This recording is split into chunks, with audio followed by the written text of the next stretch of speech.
Have you ever heard of Project Blue Book? I've mentioned before, folks, where basically the government will fake a alien invasion and try to basically, well, make a one world government.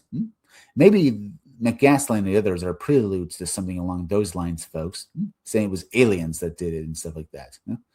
And the fact that I'm saying that because I find it strange that McGasland, his old base of operations where I used to work on a military base, is now basically being buzzed by these strange lights. Now, they could basically be drones, folks, but I wouldn't be surprised if this all is some sort of ploy.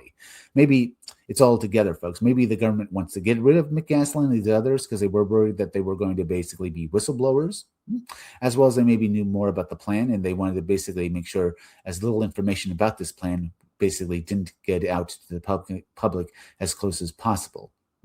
There's also the fact that maybe McGasland and these scientists, and a few more of them actually have disappeared since, folks, were maybe taken by various other governments around the world, our enemies, and basically trying to basically get at their secrets. It's not out there, folks. In fact, I think that's one of the more reasonable things. But remember, people are also murdered and disappear all the time, so there's also a possibility, as unlikely as it sounds, folks.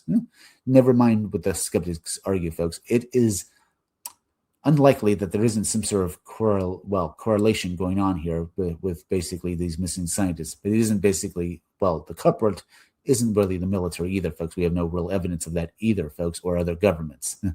The skeptics will argue all these people could have either they disappeared because they basically did something stupid in the wilderness. Remember that scientist who disappeared last year? Remember, she was visiting the wilderness on a camping trip and she disappeared.